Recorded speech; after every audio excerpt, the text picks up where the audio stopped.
Welcome to the Quantum Business Book Club. We will finish this year looking at some of the Western world's favorite fantasy fiction novels, because these authors and these creators and these visionaries saw what was possible. I call it quantum business because every page I open bends time. I can sit across the table from genius like Huxley, Tolkien, and Le Guin. I can trade notes with minds who built entire realities during collapse. And now you are invited to join me. Each of these books reshaped how I lead, create, and play the long game. For me, reading isn't consumption. It's also not distraction. It helps me play the game to win. In fact, these books allow me to be the game designer. So this season is our Fantasy and Magic series, The Myth Makers of Revolution. Every time the world industrializes, someone rediscovers magic. I'm Nicole VZ, and this is your field manual for founders and CEOs, creative visionaries, artists, leaders, and those of you willing to build something amidst the destruction. This is the next age of business in the wreckage of the last. Each week, we will pull a thread from writers who faced war, tyranny, and mechanization and turned them into myth. They built the map to hope. From Soviet satire to celestial wonder, we decode the leadership patterns that kept humanity awake inside the darkness. This isn't nostalgia. This is navigation. Welcome. We return to a world on fire, and there's clearly a theme. That's the whole point of this particular Fantasy Saves the World series. And there is an absolute method to the madness, a reason why each of these creatives turned to their imaginations.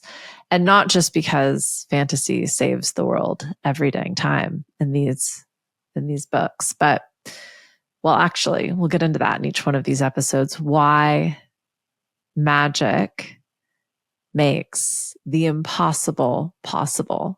And when the odds are ever in your disfavor, perhaps getting a little creative is exactly what you need. There's a reason why we say art saves, and it's not just a preference, right?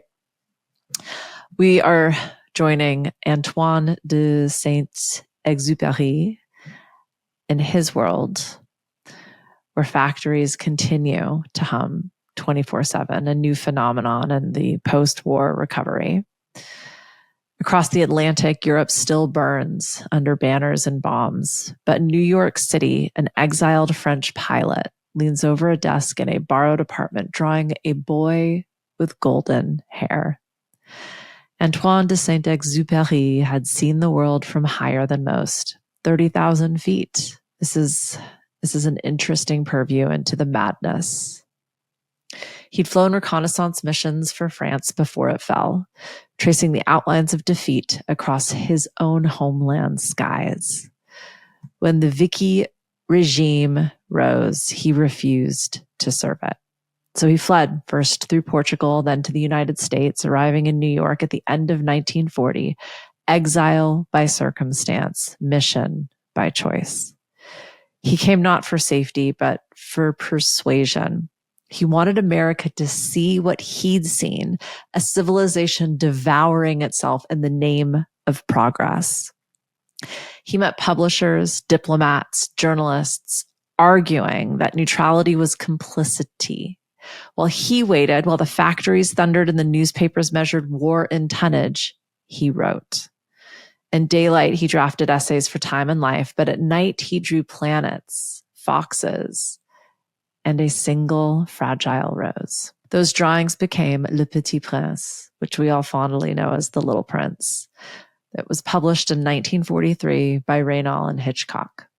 The manuscript was written in French and English simultaneously, its pages speckled with coffee rings and watered-colored stars. It was printed in Manhattan months before its author disappeared over the Mediterranean on his final flight. That's the real beginning of this story, a man stranded between two worlds, one collapsing under mechanized fear, one accelerating under industrial triumph, trying to remember what it meant to be human. While generals built machines to win wars, he built a story to win back wonder. New York was the capital of modernity. Neon, noise, deadlines, chaos. Skyscrapers reached higher and higher every year, steel replacing stone, efficiency replacing intimacy. Saint-Exupéry saw it all, the promise and the peril. He loved technology. He'd risk his life for flight, but he feared what happened when progress forgot its purpose. So he only used his weapon, a weapon of choice, the one truly only that could be his: imagination. His choice of medium, a children's book, was radical. In an age that worshipped control, he chose innocence. In a culture of propaganda, he chose parable. He disguised his rebellion as bedtime reading, and it slipped past the censors of cynicism. That's why The Little Prince endures. It isn't an escape from the world. It's a love letter to what the world could still be. Every page is a quiet act of resistance against reductionism. Every planet the prince visits is a caricature of power. Kings, businessmen, geographers, all too busy to care. And the lesson, whispered through watercolor and wonder, it's the same one our age keeps forgetting. The essential things are invisible to the eye. You and I aren't fighting in trenches, but we are fighting for attention. Our empire is digital, our machines, perhaps a little more invisible. Our tyranny is disguised as optimization. We've built dashboards to replace intuition, platforms to replace presence. We've mastered measurement and lost meaning. Saint-Exupéry exile mirrors our own. He was surrounded by technology that promised salvation. So are we. He watched people outsource consciousness to systems. So do we. He saw imagination treated as a luxury. We call it time off. But here's the truth. He risked his life to write. Fantasy saves the world not by escaping it. It reminds us what it's for. That's the through line in this episode. If Brave New World diagnosed the machine in 1984 revealed the propaganda, The Little Prince shows us the cure: re-enchantment.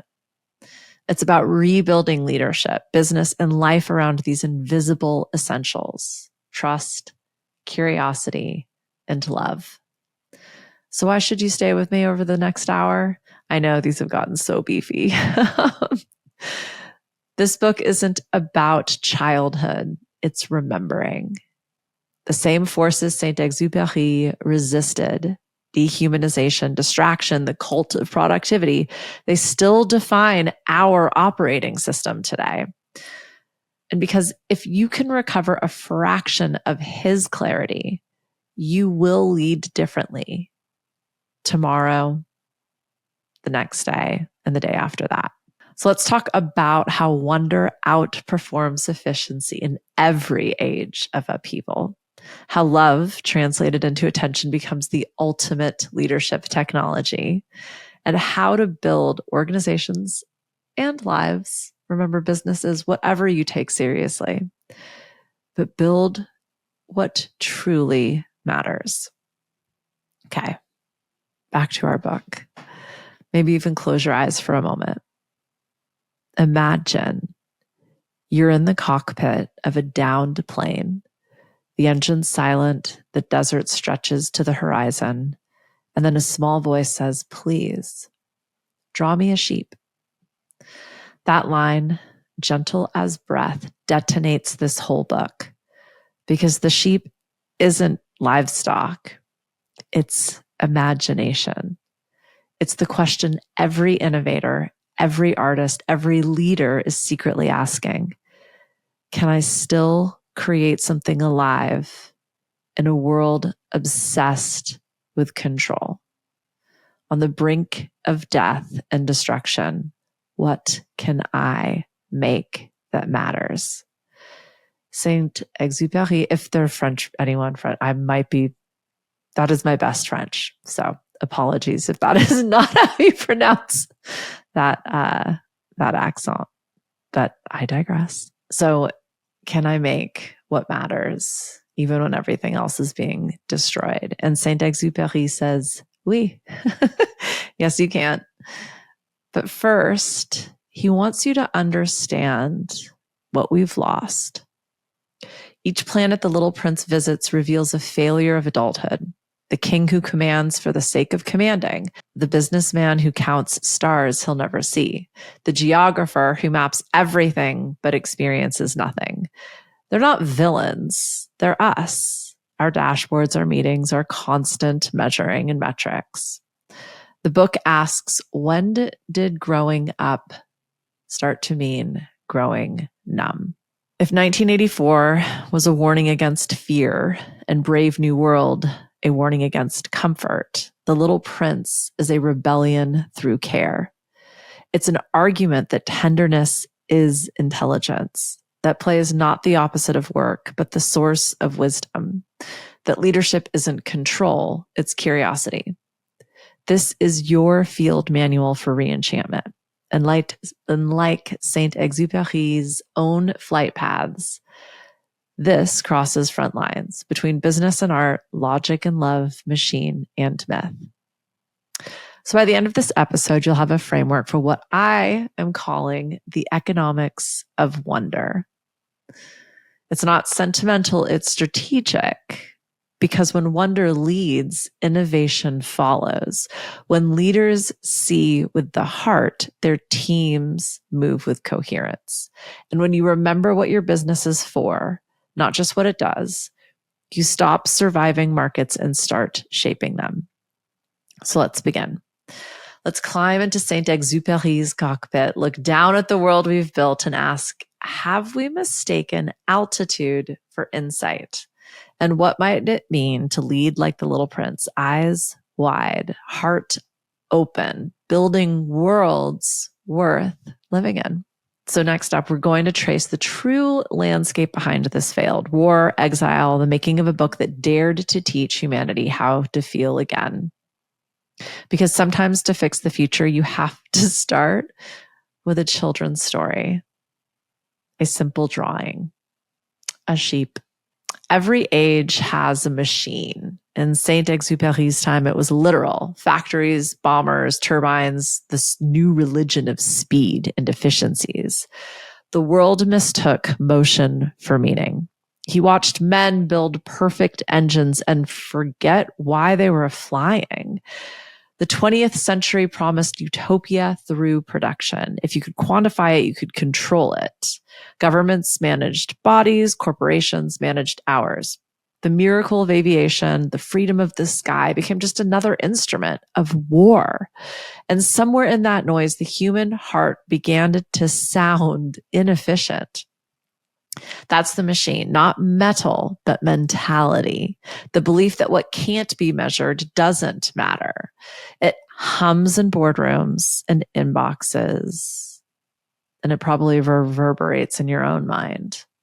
You hear it whenever someone, most especially yourself, says, hurry up, without asking, towards what? Saint-Exupéry had already diagnosed it in Flight to Arras, the way progress divorced from poetry devours purpose. I'm going to repeat that one because it's such a beautiful line. The way progress divorced from poetry devours purpose. He wrote that perfection is achieved not when there is nothing more to add, but when there is nothing left to take away. That's not about aerodynamics. It's about essence. The machine adds, the soul subtracts until truth remains.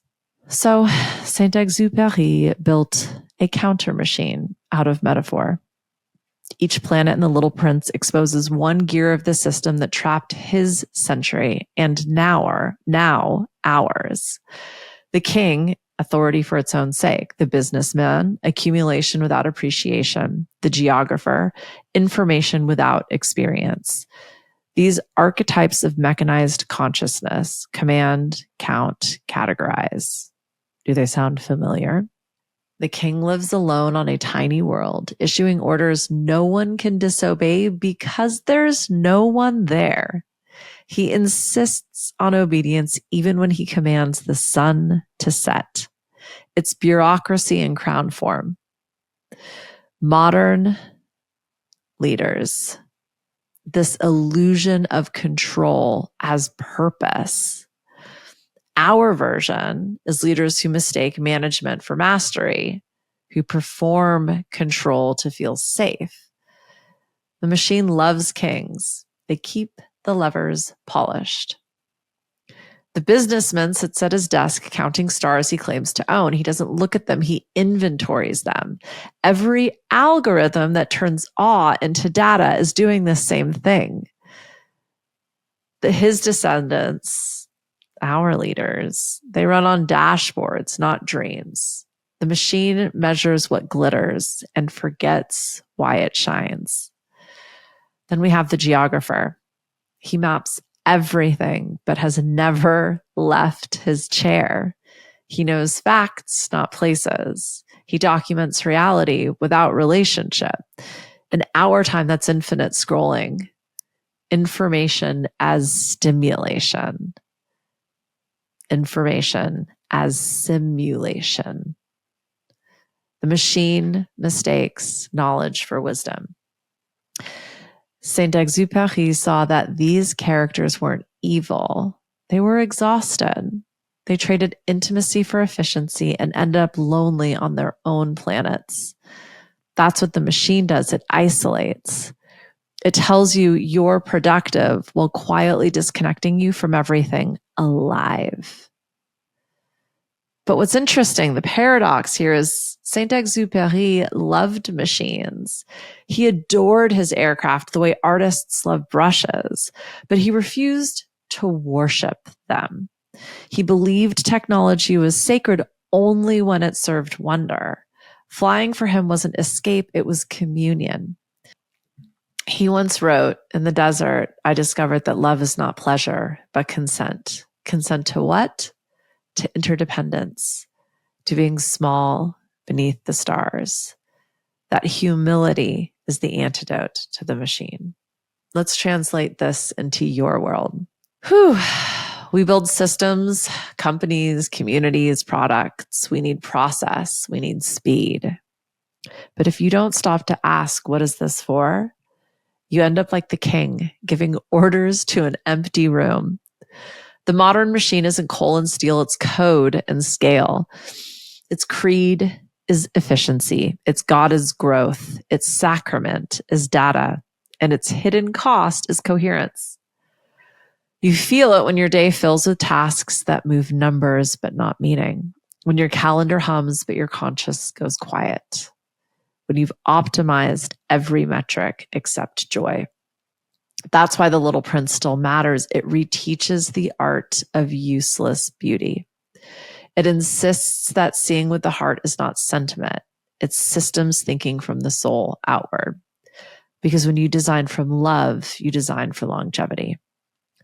Neuroscience now backs them up. Studies from the University of California show that awe interrupts the brain's default mode network, the circuitry of self-referential thought. I thought this was so cool. When you feel wonder, your perception widens. Cooperation and creativity increase. Translation: wonder is an efficiency hack for consciousness itself. Sorry, this one's like making me really emotional. Saint-Exupéry didn't have fMRI machines, but he flew through that data every night. So here's the leadership diagnostic. Where has your company or your art become the businessman's planet? Where do you count what you no longer care for? Where do you issue commands no one needs to follow? Where do you map terrain you've never touched? The machine's power lies in unexamined habit. Once you see the pattern, you're already halfway free. Saint-Exupéry offered no 5-step plan. He offered a story, a mirror, because stories move where systems stall. They bypass the intellect and whisper straight to pattern recognition. That's why the book feels like remembering. When you read it, it's reminding you of your original operating system. In wartime New York, surrounded by skyscrapers that symbolized victory, Saint-Exupéry saw their shadow. Height without depth, output without outcome. He drew a tiny planet instead, a place small enough to love, fragile enough to need care. That was his manifesto. Make the world small enough again to feel responsible for it. So if you take one thing from this episode, please hear this. The opposite of the machine isn't chaos, it's care. And care is the most radical form of innovation left. Any system can stale. Well, that's true. Any system can stale, but any system can scale is what I was trying to say. But only love will sustain. So while we let that one sink in, we're going to move to the myth inside the machine, the way the little prince re-enchants power through friendship, curiosity, and the alchemy of story. Every empire of efficiency eventually needs a miracle of meaning to remember why it began to build at all. Every myth begins when the machine falls, where it fails, where precision can't explain beauty and speed can't create connection, where the data can't defend it all. The Little Prince is in Saint-Exupéry's myth of repair. It's his way of re-enchanting power in a world that confused command with control. He doesn't start with armies or heroes. He starts with a crash. A pilot, our proxy, falls from the sky and meets a boy who asks for a drawing. It's the simplest invitation in literature and one of the most radical, because asking someone to draw is asking them to remember how to imagine. It's the child summoning the artist inside the adult. That's the first mythic inversion, fall as initiation. In business, we treat failure as deviation. In myth, failure is how the soul enters depth. Saint-Exupéry knew that his planes had crashed before. He nearly died of thirst in the Sahara. He wrote this book from that memory that brokenness is the doorway to wonder. For you, founder, artist, leader, it's the same map. Every breakdown hides a breakthrough. When your product stalls, when your team fractures, your strategy evaporates, there's a Little Prince moment waiting, an invitation to stop counting and start seeing. Myth doesn't fix systems, it transfigures them, it transmutes them, it transforms us. It shifts the narrative from how do we win to why are we here? And that shift changes everything. Each figure the prince meets isn't just satire, it's sacred mirror. The king, the businessman, the geographer. We met them as symptoms of the machine. Now the fox and rose arrive as the cure. The fox teaches the law of connection. You become responsible forever for what you have tamed.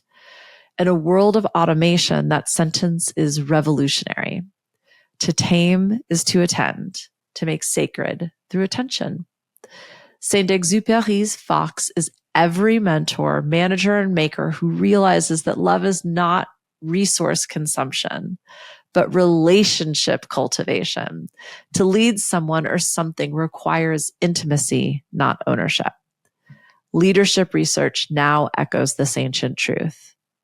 Harvard's longitudinal studies on purpose-driven companies show that the strongest predictor of resilience is psychological safety born of mutual responsibility.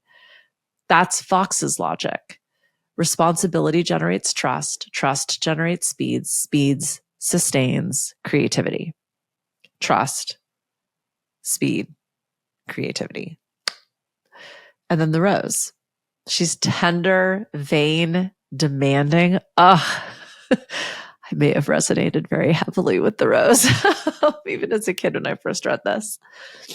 She's difficult to love, but impossible to replace. The rose represents the thing you build that costs you most to care for. Your art, your mission, your team, your truth. Every visionary has a rose. She's the reason you stay up late and the reason you question if it's worth it. Saint-Exupéry tells you it is because meaning comes from devotion, not detachment. The little prince only understands love once he travels far enough to miss what he left. That's the second mythic inversion, distance as devotion. We learn what matters by risking losing it. Entrepreneurs learn that when they scale, growth tests love. If you can hold devotion inside expansion, you've turned the machine back into a garden.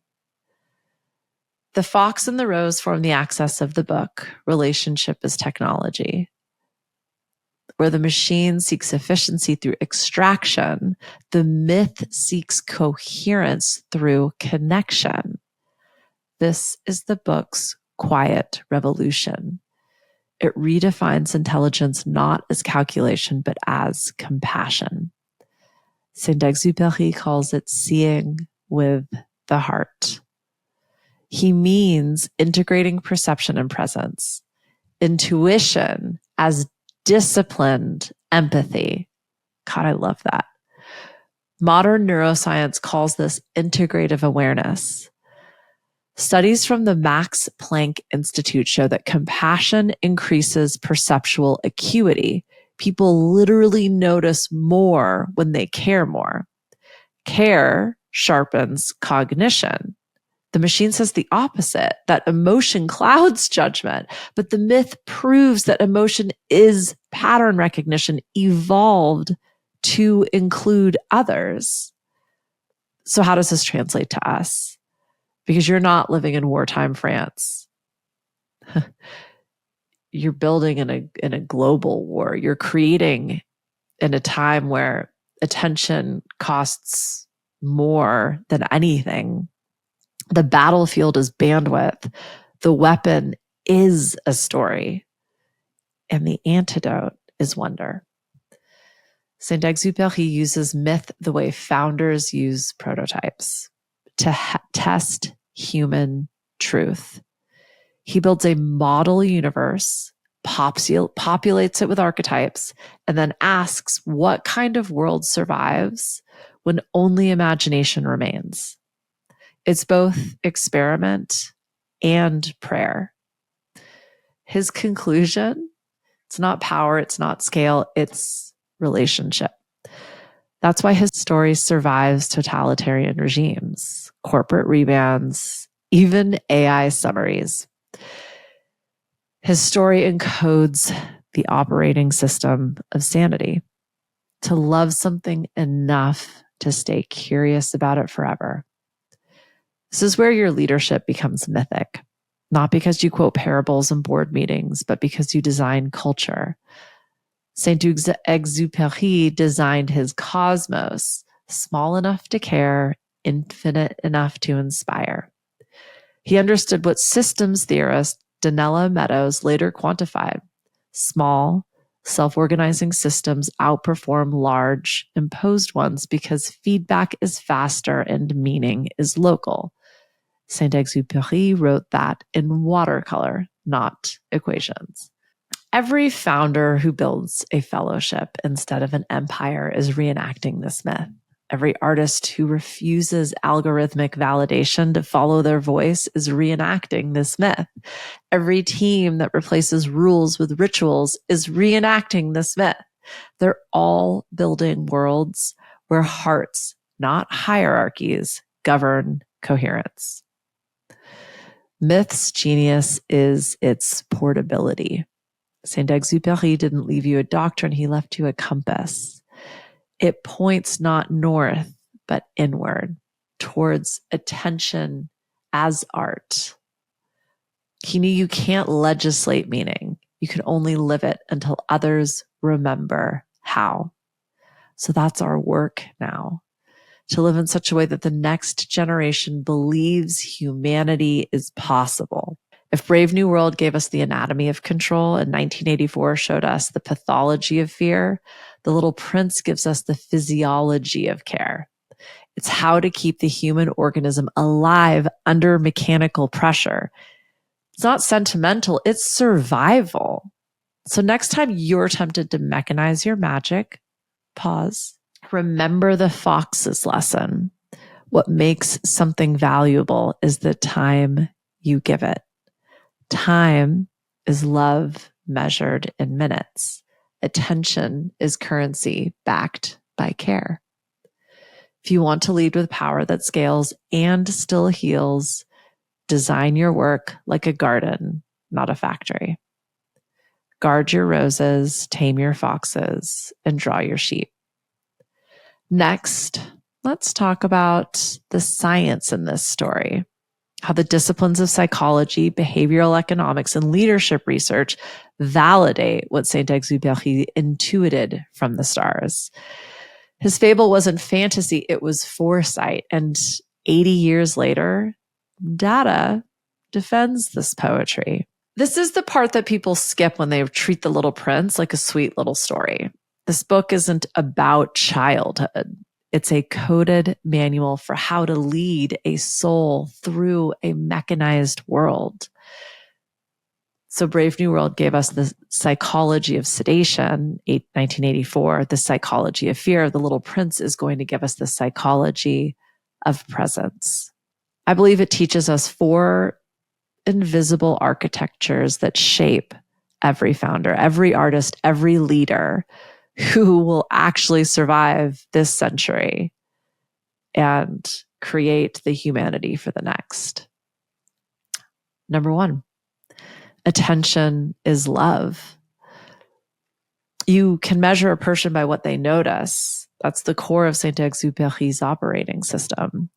The people who count stars don't see them. The people who map worlds never walk them. The people who rule planets never touch the ground. In this universe, attention isn't passive. Attention is devotion. Attention is responsibility. When the fox tells the prince that taming is a matter of time and tenderness, he's defining leadership as meaningful attention. Modern psychology backs this with receipts. Studies from Berkeley show that attention literally reorganizes perception. The regions of the brain responsible for meaning-making light up when we care, not when we perform. Attention isn't a resource, it's a relationship. Attention is what you invest in, what you invest yourself in, what you ship. So the first code, whatever you attend to becomes real. Whatever you ignore becomes invisible. Choose wisely. Print your receipts for what you want to buy. Relationship is intelligence. The machine teaches us that intelligence equals speed, memory, tracking data. Saint-Exupéry says the opposite. The prince is the most intelligent being in the book because he is the most connected. He asks questions no adults think to ask. He learns by intimacy, not information. He learns by infatuation. See, code number 1, attention is love.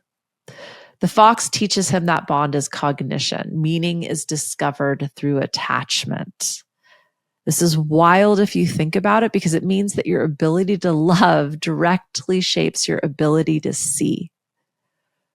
And the research is brutal about this. The Max Planck Institute found that compassion increases perceptual acuity, teamwork, and creative range. Empathy is intelligence with its eyes wide open. And I'm going to say Max Planck. Empathy is intelligence with heart wide open. So the second code, your relationships determine the clarity of your perception. Not just your relationships with people, but your relationships with everything. Because your perception determines the quality of your decisions. So love makes you smarter. Yep. Number 3, devotion is governance. This is the part that the adult brain resists the most, I think. Why we insist this is just a children's story. The prince loves his Rose. She's needy, vain, dramatic, fragile, but she is his. His devotion to her is not obligatory. It's sovereignty. Leadership isn't control, it's commitment. It sounds poetic, but it's tactical. Teams do not follow metrics. Teams follow meaning. They follow your devotion to something deeper than this sprint. The Little Prince teaches that devotion is governance because devotion creates coherence. When you know what you love, you know what to protect. When you know what to protect, you know what to build. This is the opposite of the machine. It tries to govern through efficiency. Efficiency scales, but devotion endures. Have we just gone back to love each time? Lastly, presence is power. Adults in this book are numb. They don't ask why, they don't look up, they don't listen. The prince's superpower is presence. He actually experiences the world. He inhabits each moment completely. Presence isn't stillness, presence is aliveness. Presence is unarmored perception. Leadership scientists now call this integrative awareness. It correlates with visionary thinking, trust building, and coherence. Saint-Exupéry didn't need a peer-reviewed paper. He knew it from the cockpit. He knew it from the desert. He knew it from almost dying. Presence is what keeps you human inside this machine. So for our 4th code, the leader with the most presence shapes the field, not through force, but through coherence, not through strategy, but through clarity. I've said this a million times in almost every episode.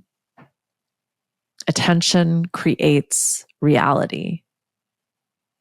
Relationship creates intelligence. Devotion creates coherence. Presence creates power. I'll credit Saint-Exupéry with those last 3. This isn't the story of a child. This is the story of how to stay human while everything around you industrializes consciousness. This is your code. Now we operationalize it. Woo! So firstly, let's practice. Let's practice this code from Saint-Exupéry and the Little Prince. I'm going to ask or suggest or just describe a 7-day devotion experiment. Pick one thing in your business or life that feels fragile but alive. A project you abandoned, a relationship you've neglected, a part of yourself that's been waiting. For 7 days, just give it 10 minutes of your full attention. Phone away, mind quiet, heart soft, and notice what happens. Most people expect productivity. What actually arrives is clarity. The Rose ritual teaches you the difference between noise and necessity, between distraction and devotion. The thing you tend becomes the thing that guides. That's why we're calling this 7-day devotional practice the Rose ritual. How about this one? The Fox Hour, the architecture of taming. Once a week for 1 hour, choose a person or a project that deserves deeper intimacy. Not management, not feedback, intimacy. Ask one question that moves beneath the surface. What are you avoiding right now? What are you secretly excited about? What do you want to feel more of in your work? What's the truth you haven't said out loud yet? What's the thing you're afraid to even think? Sit with that. Give it an hour and listen. Not strategically, not as a fixer, but as someone who believes connection is intelligence. This hour becomes a gravitational field. You will open. Ideas will reveal themselves. And your life will start moving. Remember what the fox teaches. You become responsible forever for what you have tamed. Responsibility in this context, in this tactical experiment, responsibility is reverence. And last but never least, the sheep test. This is the subversive one, the hidden tactic. The sheep in the book is a metaphor for imagination, a test of whether the adult still has access to the inner creator. Your experiment is simple. Again, within a week, ship something imperfect, alive, intuitive, unpolished, a sketch, a messy voice note, a prototype you aren't ready to reveal, a small truth. The goal is to bypass the machine's addiction to polish, to remind your nervous system that aliveness matters more than performance, to treat imagination as intelligence, not indulgence. Every revolution begins with a sheep someone dared to draw. That's not a metaphor. That's a blueprint. 3 fun little experiments to run.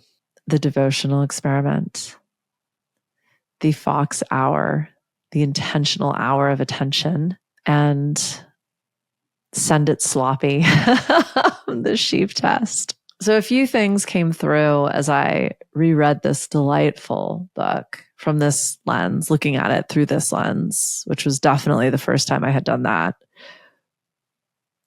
There was a quiet realization that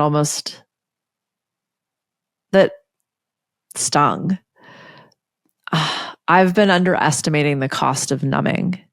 Not like the obvious, the disassociating, but the small, daily, sort of almost habitual edges that I've dulled.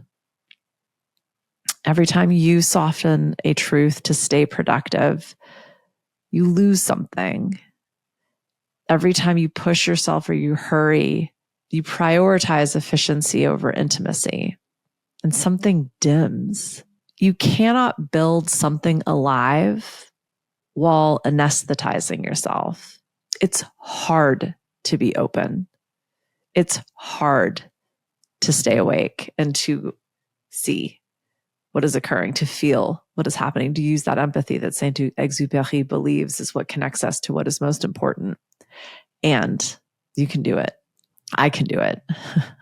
We're doing it. Secondly, I realized that I definitely dismissed I shouldn't say the true, but the undertones of this story. And in that, I lost something sacred. Anytime we toss something away as insignificant, we lose a little bit of our instinct. The desire diminishes, and we trade serendipity for coincidence. But this book is a seed. If you keep looking for the next big thing, as I like to call it, in every chapter and every line and every word, there's something small that will surprise you. This isn't just about a cute sheep. It's consequential. Look for it. Look for that magic in the mundane. Approach the world with awe and wonder. That's perhaps the only way to create, is to seek out that which knocks your socks off, which is as overwhelming as the universe in contemplation. And all you have to do is just look outside to see it. My notes say the one that hits in the heart. And I don't know why this one's making me so emotional. You think you're running out of time. You are not. The truth is that time is waiting on you. Your next expansion isn't delayed. It is paused. paused until you remember why you started. Saint-Exupéry's message is clear. The moment you return to meaning, momentum will return to you. Faster than you expect, stronger than you can imagine. You aren't behind, you're on the brink. Well, we've walked through a war with all of these authors so far, and I wish I could say that we're shifting gears, but this world seems to be peppered with war, and it has fostered incredible imaginations. You've felt the machine, you've touched the myth, and we've decoded the architecture of attention, relationship, devotion, and presence in The Little Prince. So let's return to the desert, where the plain is silent, the stars are cold, and a boy with golden hair looks at you as if he's always known who you are. Not the adult, not the achiever, not the performer, the one underneath. He asks for a drawing because he knows the question that matters is not, can you lead? Can you scale? Can you scale? I keep saying stale. Can you produce? The question is, are you still alive in there? Can you see with your heart? Can you love what you build? Can you care enough to pay attention? Can you remember that the rose that made this whole journey worth it? This is the pivot that changes everything. The future is not built by kings who command or businessmen who count or geographers who never leave their chairs. The future is built by people who can see the stars, people who refuse to trade wonder for convenience, people who understand that connection is intelligence, people who are brave enough to love something fragile, people who are willing to draw sheep in the middle of the desert. So this is your invitation from me to you, from the prince to the pilot inside of you. Make your world small enough to love again. Make your systems tender enough to feel. Make your business honest enough to matter. Make your leadership human enough to last.